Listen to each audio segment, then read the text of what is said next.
Hello student, welcome in biology video tutorial. Today we are going to start a new topic and that topic is topic number 6, that is biomolecules.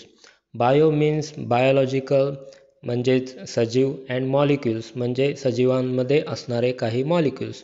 थोडक्यात आज आपण biochemistry हे शिकणार आहोत. Biochemistry is biological chemistry that provides us the idea of chemistry of living organisms. Biochemistry हा असा study आहे की ज्यामध्ये आपल्याला बायोलॉजिकल ऑर्गॅनिझम्समधल्या किंवा सजीवांमधल्या केमिकल्सबद्दल किंवा त्यांच्याबद्दल माहिती सांगणारा हा सब्जेक्ट आहे. And molecular basis of changes taking place in plant, animals and microbial cells. त्याचबरोबर त्या मॉलिक्युल्समध्ये जे काही चेंजेस घडतात, ज्या काही अभिक्रिया घडतात आणि या सर्व क्रिया प्लांटमध्ये घडतात, ॲनिमल्समध्ये म्हणजे प्राण्यांमध्ये घडतात आणि सूक्ष्म जंतूंमध्ये सुद्धा घडत असतात. याबद्दल आज आपण शिकणार आहोत. तर आजच्या लेक्चरमध्ये फक्त इंट्रोडक्शन, बायोमॉलिक्युल्सबद्दल आपण थोडक्यात इंट्रोडक्शन बघणार आहोत. Chemical analysis of all living organisms indicate presence of the most common elements like carbon, hydrogen, nitrogen, oxygen, sulfur, calcium, phosphorus, magnesium and other with their respective content per unit mass of a living tissue.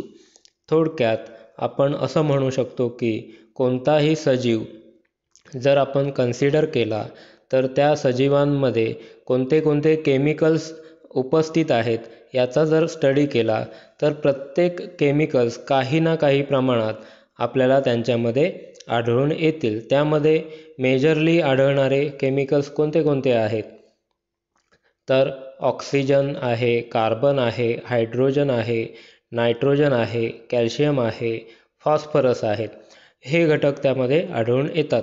त्याचबरोबर त्यांच्या जोडीला अजूनही काही घटक जे elements आपल्याला आढळू शकतात ते म्हणजे potassium, sulphur, sodium, chlorine, magnesium and others.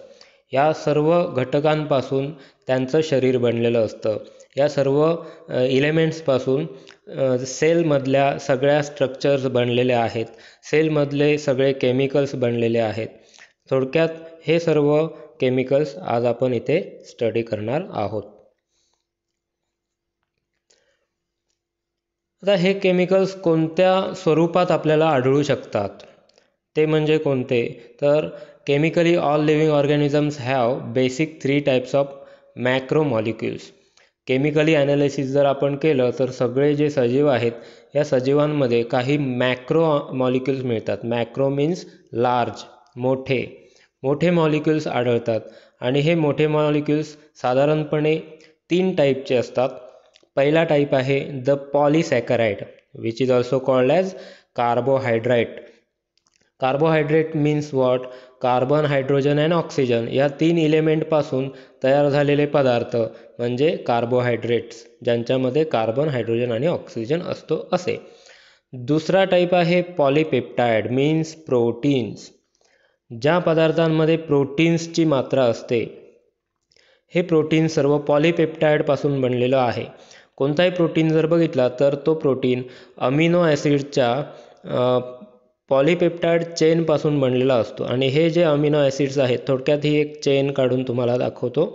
He G chain आहे ही पॉलिपेप्टाइड बॉन्डने अटॅच झालेली असते आणि ही अमिनो ॲसिडची चेन म्हणजेच त्याला आपण प्रोटीन मॉलिक्यूल असं म्हणतो. आणि हे असे असंख्य प्रोटीन मॉलिक्युल्स आपल्या शरीरामध्ये असतात. अमिनो ॲसिड हे 20 टाईपचे आहेत आणि 20 टाईपच्या अमिनो ॲसिड्सच्या वेगवेगळ्या संरचनात्मक जर आपण त्यांची जोडणी केली तर आपल्याला असंख्य टाईपचे वेगवेगळे प्रोटीन मॉलिक्युल्स मिळू शकतात. तर हे सर्व प्रोटीन मॉलिक्युल्स हे बायोलॉजिकल सोर्सेसमध्ये प्रेझेंट असतात. आणि शेवटी तिसरा जो मुद्दा आहे तो म्हणजे पॉलिन्यूक्लियोटाइड मीन्स न्यूक्लिक ॲसिड्स. न्यूक्लियोटाइड या न्यूक्लिक ॲसिड्समध्ये काही न्यूक्लियोटाइड्स असतात, ॲडिनिन, ग्वानिन, थायमिन, सायटोसिन, युरॅसिल एक्सेट्रा. आणि हे न्यूक्लियोटाईड एकत्रित येऊन हे मॉलिक्युल्स तयार करतात RNA अँड DNA. DNA आणि RNA हे जे मॉलिक्युल्स आहेत ह्यांना they are also considered as a longest molecule in the known universe. त्यांना माहिती असलेल्या युनिवर्समध्ये आढळणारा आतापर्यंतचा सर्वात लांब असा मॉलिक्यूल असं सुद्धा म्हटलं जातं.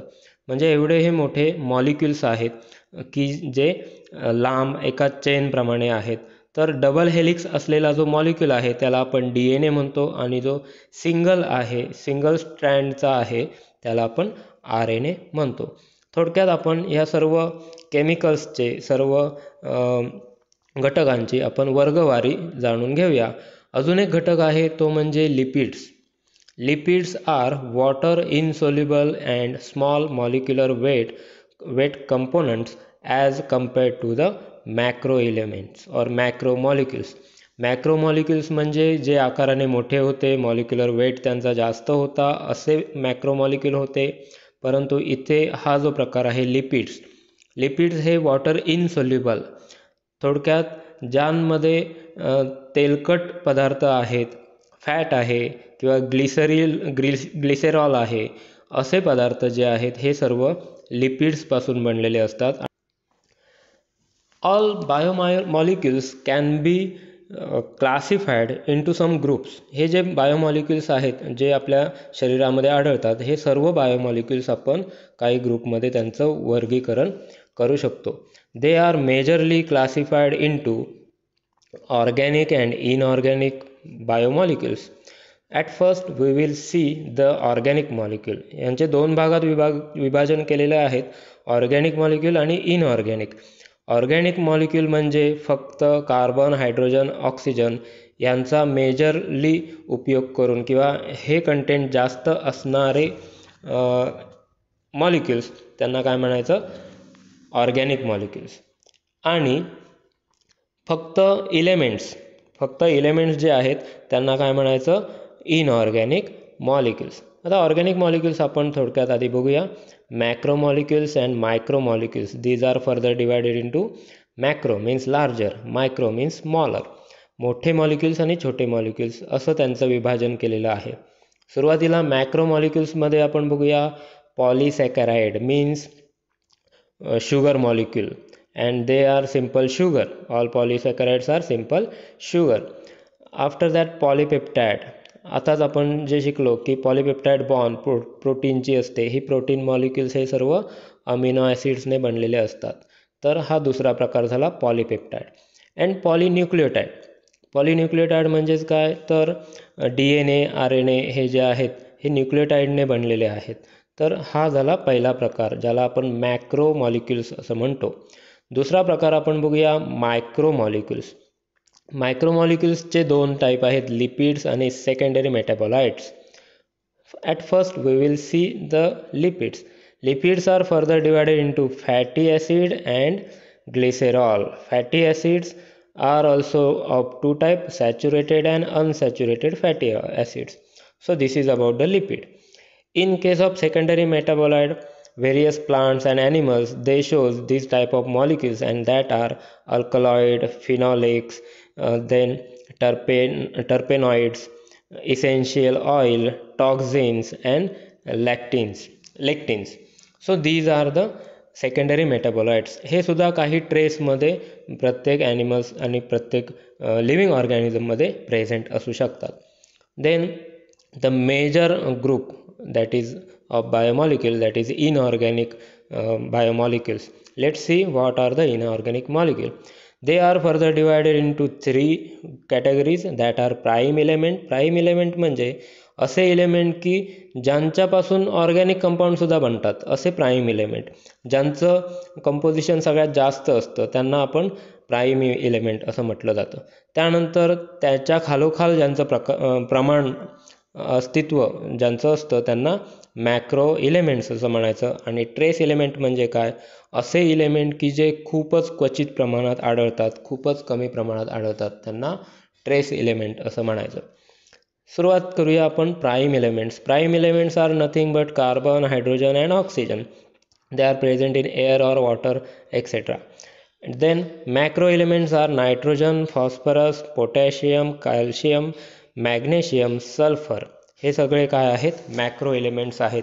हे यांचं प्रमाणसुद्धा आपल्या शरीरामध्ये असतं. आता जे शिल्लक राहिलेले आहेत ज्यांचं प्रमाण खूपच कमी असतं ते म्हणजे boron, chlorine, zinc, copper, iron, sodium, molybdenum, nickel, silicon and cobalt. So these are the all the trace element which are present inside our body, or all living organism they contain all these kinds of elements or all these kinds of molecules. So this is about the biomolecules.